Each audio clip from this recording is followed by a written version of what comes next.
There is a version of Hanuman that most people have never truly met. Not the devoted servant kneeling at Rama's feet. Not the mountain carrier crossing the night sky to save Lakshman. Not the warrior whose roar made the earth tremble and the seas pull back from the shore. Before all of that, before the devotion, before the wars, before the legends that would outlast every kingdom ever built on this earth, there was a child. A wild, luminous, catastrophically powerful child who once ate the sun. Not metaphorically. Not in a dream. He saw the sun rising on the horizon, decided it looked like a ripe mango, and leapt across the sky to put it in his mouth. And the terrifying part, the part that the Valmiki Ramayana and the Ananda Ramayana both confirm with the calm certainty of historians recording fact, is that he succeeded. The sun went dark. The three worlds plunged into chaos. And somewhere in the swallowed blackness, the King of Heaven reached for his thunderbolt and made what would prove to be a very significant mistake. This is the story of Hanuman before he became Hanuman. This is the story of the most powerful child who ever lived, and of the morning he swallowed the sky. I am your host, Guru Acharya, and I welcome you all to this exciting new episode of the channel, The Eternal Odyssey, where we explore the stories of myths and fantasies. Chapter 1. Born into Thunder. To understand the child, you must first understand the birth. Hanuman did not arrive in the world quietly. He was not born in the gentle way of ordinary children, eased into existence by the ordinary rhythms of the ordinary world. He was born from wind and prayer and divine intention, the son of Anjana, an Apsara who had taken birth as a Varnara woman due to an ancient curse, and of Kesari, the mighty Varnara chieftain who was her husband. But the third thread of his origin was the most significant of all, because Hanuman was also the son of Vayu, the god of wind. The great breath that moves through all living things, the force that carries seeds across oceans and fills the lungs of gods and mortals alike. Anjana had prayed with extraordinary devotion to Shiva for a son of supreme power, and Shiva, pleased, directed Vayu to carry the divine essence of his own energy into Anjana's womb. The result was a child who was, from the first moment of his existence, something the world had not quite seen before, the intersection of the earthly and the celestial, the Varnara and the divine, the playful and the absolute. When Hanuman was born, the texts describe the event with the language of cosmic significance. The earth shook, celestial flowers fell, the breeze sang.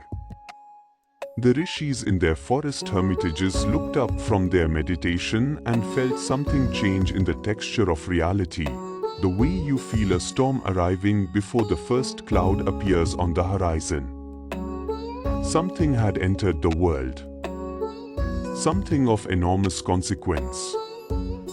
And it had arrived, as all truly consequential things eventually do, as a child with bright eyes and an appetite for adventure that would, very shortly, cause the entire universe a serious problem. Chapter 2. The morning the sun disappeared. It was early morning in the forests where Anjana made her home, and the infant Hanuman was hungry. This is where the story begins, not in the palaces of the gods, not in the courts of heaven, but in the entirely relatable and entirely domestic circumstance of a hungry child looking for something to eat.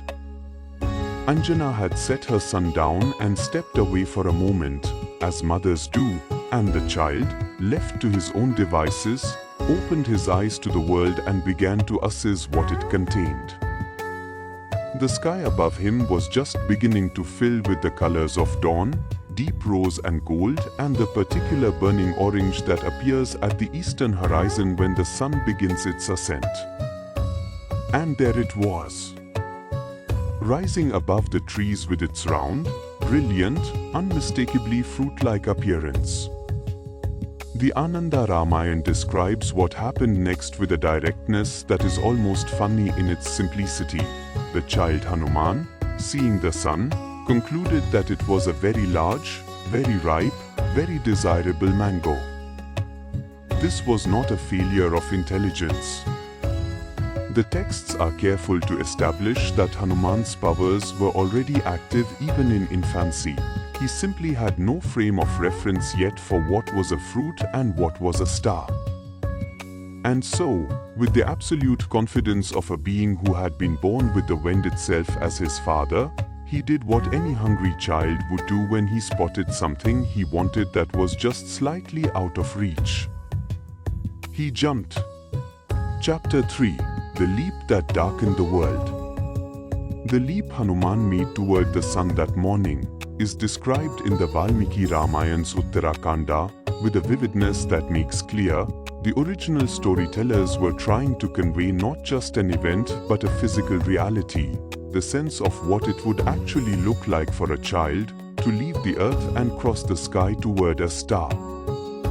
He expanded his body. This is the detail that sets the incident in its proper register. This was not a child jumping off a branch. This was a divine being releasing the physical constraints that ordinarily govern size and mass, growing as he rose, filling the sky with his form until he was vast enough to cross the distance between the earth and the sun in a single, magnificent, terrible arc. The worlds below him fell into shadow as he blotted out the light. The Devas in Swarga looked down and saw something unprecedented, a child, a Vanara child, ascending through the sky toward the sun with the easy purposefulness of someone reaching for a piece of fruit on a low-hanging branch. Indra's sentinels sent word. The rishis on their mountain peaks opened their eyes from meditation and looked upward. The oceans below felt the world go dark and began to stir with unease. And Hanuman, completely indifferent to all of this, continued his ascent, his eyes fixed on the great burning globe ahead of him with the focused, joyful attention of a child who has spotted something wonderful and intends to have it. He reached the sun.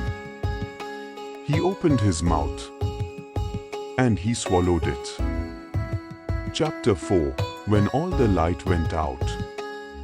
The consequences were immediate and absolute. The sun was the eye of the universe, the source of all light, all warmth, all time. Without it, the three worlds did not merely go dark. They began to unravel.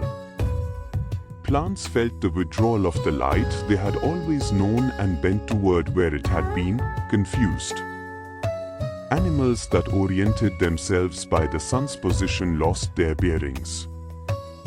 The boundaries between day and night, between past and future, between the sacred hours of morning ritual and the ordinary hours of afternoon, all of it depended on the sun moving across the sky in its appointed path. And the sun was inside a child. The Devas panicked. This is not an unfair characterization. The texts make clear that the response in Swarga was one of genuine alarm, the kind of alarm that arises when something that has never been a problem before becomes one all at once. Brahma was alerted. The rishis sent urgent prayers upward. And Indra, king of the Devas, the lord of thunder and the wielder of the Vajra, mounted his great white elephant Airavata and went to deal with the problem personally. Vajra was the celestial thunderbolt forged by Vishwakarma from the bones of the sage Dadichi and capable of shattering mountains and redirecting rivers and doing every terrible thing that a weapon of divine origin can do. Indra found Hanuman in the sky, still enormous, still holding the sun inside him with the satisfied expression of a child who has eaten something particularly good. Indra called out. Hanuman, who had no particular reason to be intimidated by the King of Heaven, and was operating in the pure presentence joy of infancy, did not respond in the way Indra expected. And so Indra raised the Vajra, and he threw it. Chapter 5. The Thunderbolt and the Silence that followed. The Vajra struck Hanuman on his chin. The texts say it struck him on the Hanu, and this is the detail that gives him one of his most well-known names, because Hanu means jaw in Sanskrit, and the mark the thunderbolt left on him became part of his identity forever afterward. The blow was devastating. A being who could swallow the sun was not immune to the weapon of heaven, and Hanuman fell from that immense height, his vast form contracting as consciousness left him, the sun released from his loosened grip and flying back to its place in the sky as he plummeted toward the earth far below. He fell onto a mountain. He lay there, this child, this son of wind and prayer and divine intention, who had begun the morning by eating a star and was now lying broken and unconscious on a rocky peak, while the worlds around him slowly remembered how to breathe with the sun back in place. For a moment, the Devas believed the crisis was over. The sun was restored. The child was down. The universe could resume its appointed business. They were wrong. Because what Indra had done in striking Hanuman was not merely injure a child. He had struck the son of Vayu. He had raised a weapon against wind itself. And Vayu, the great breath, the force that fills every lung in every living body across all three worlds, had watched his son fall. The grief that moved through Vayu in that moment was not a small, personal grief. It was a cosmic event. And what Vayu did with it would prove to be the most powerful act of mourning the universe had ever witnessed. Chapter 6. The day the universe stopped breathing. Vayu withdrew. This is how every account of the incident describes it, in language whose simplicity conceals its horror. The god of wind withdrew from the three worlds. He gathered himself, every current, every breeze, every breath that moved through every living being in the entire cosmos, and he pulled it inward, into himself, and he went still. The effect was instantaneous and total. Every creature that breathed, humans, animals, birds, fish in the rivers, devas in their palaces in Swarga, asuras in Patal, rishis in their forest hermitages, the great nagas in the depths of the ocean, all of them felt, at the same moment, the air stop. Not grow thin. Not diminish gradually. A complete stop. The kind of stopping that you feel in your chest before your body begins to panic, the moment between one breath and the next that suddenly extends past the point where extension is tolerable. Beings began to suffocate. Not quickly, not all at once, but with the terrible, unstoppable certainty of a tide coming in. The cries from every corner of the three worlds rose into a sky that could carry no sound because there was no wind to carry it. Brahma understood what was happening before the others did. He understood it with the clarity that comes from being the creator, from having woven the laws of the universe himself and therefore knowing exactly what happens when one of those laws is withdrawn from service. Without Vayu, nothing lived. Not gods, not demons, not the sacred fires on the altars of 10,000 temples, not the prayers rising from the lips of every devotee in creation. Without Vayu, the universe was a body without breath, still present, still structured, still containing all its parts, but no longer alive in any meaningful sense. Brahma went to Vayu. He found the god of wind sitting beside his unconscious son, on the mountain where Hanuman had fallen, holding the child with a stillness that was the most terrifying thing the creator of the universe had ever seen. And Brahma understood that there was only one way to resolve this. The gods would have to give. Chapter 7. The Gifts of Heaven. What happened next on that mountain is one of the most remarkable sequences in all of Puranic mythology. There was a gathering of the greatest powers in the universe, arriving one by one at the side of a fallen child, each offering a gift to persuade his grieving father to breathe again. Brahma came first. He laid his hand on Hanuman, and the injuries from the Vajra healed. He granted the child the gift of immunity to the weapon of Brahma himself. No Brahmastra could ever destroy Hanuman. He spoke gently to Vayu, and with each word, the slightest tremor of wind returned to the world, just enough for the dying things to pull in a thin, desperate breath and hold on a little longer. Then Indra came. The king of heaven, who had thrown the thunderbolt, now stood on the mountain where the child lay and offered what he could to undo what he had done. He declared that his own Vajra, the weapon that had struck Hanuman, would forever be powerless against him. The boy who had been felled by the thunderbolt of heaven would henceforth be immune to it. Then Agni, the god of fire, came and declared that flame would never harm Hanuman. Then Varuna, lord of the waters, promised that water would never be his enemy. Yam, the god of death, granted him the boon that he would be free from his domain for as long as he chose to live, that no disease, no age, and no ordinary death could claim him. Kuber, the lord of wealth, gave him the boon of indestructibility in battle. Vishwakarma, the divine craftsman who had built the weapons of the gods, declared that no weapon of his making would find purchase in Hanuman's flesh.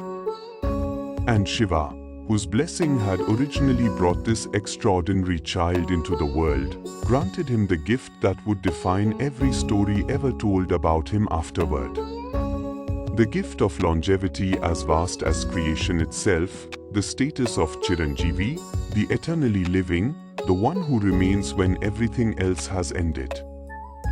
Each gift was also an apology. Each blessing was the universe acknowledging that what Indra had done to a child who had only been hungry that morning was not justice.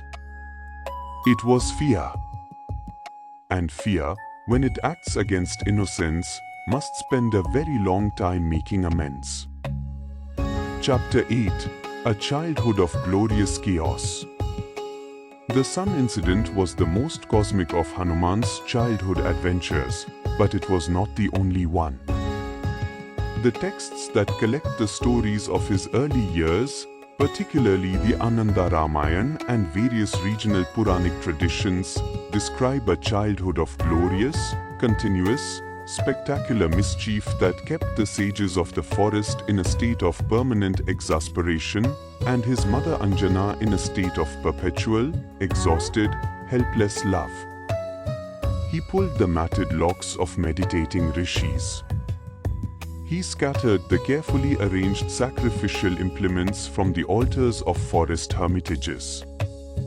He stole the ritual items, the clay pots, the sacred ladles, the carefully measured portions of grain set aside for offerings, and hid them in places that took hours to find, watching from the trees with an expression of pure satisfaction, as the sages searched, and muttered and occasionally lost their composure entirely.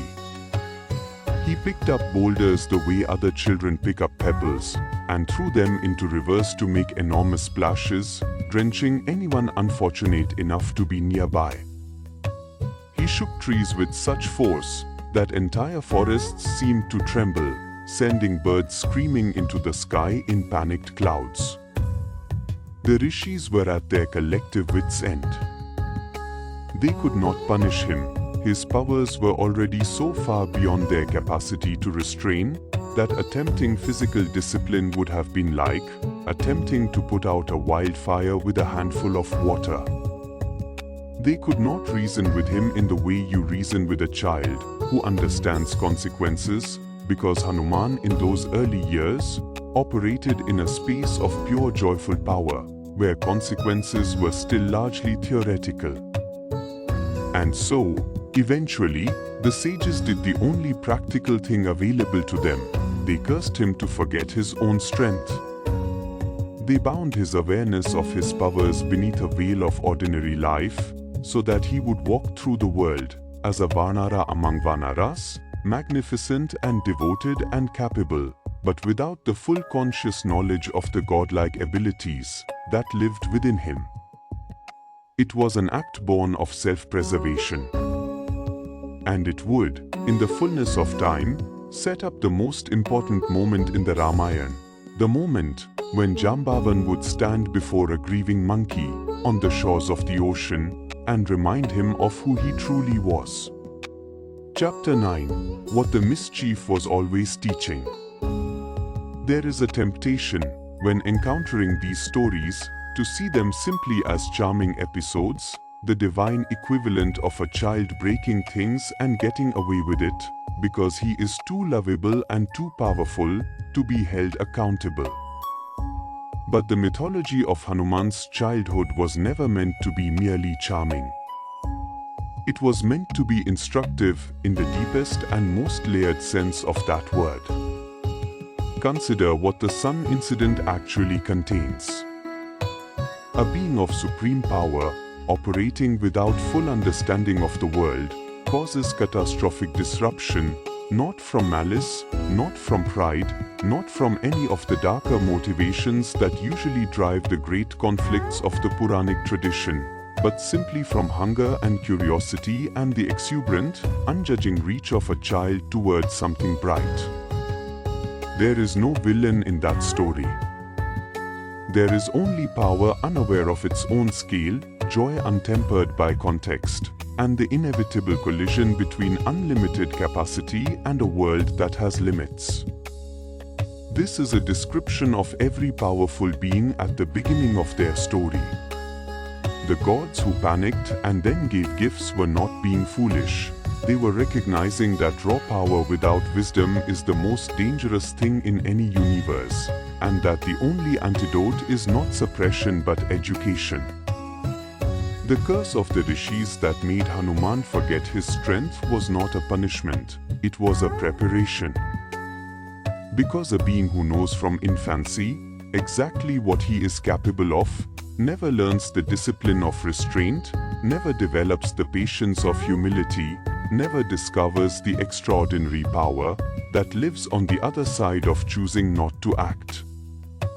Hanuman would spend years as an ordinary Vanara, capable and brave and intelligent, but unaware of his full magnitude. And in those years he would develop something the infant who swallowed the sun did not yet have: devotion. The clear-eyed, world-shaking, death-defying, ocean-crossing devotion to Rama that would make him not merely the most powerful being of his age, but the most beloved. Power plus devotion. That is what the childhood mischief was building toward. That is what every stolen ritual implement, and every rattled sage, and every extinguished sun was quietly, perfectly preparing. And when the moment came, when Jambavan spoke his name on the shore of the roaring sea, and the veil fell away, and Hanuman remembered, what rose from within him was not merely his strength.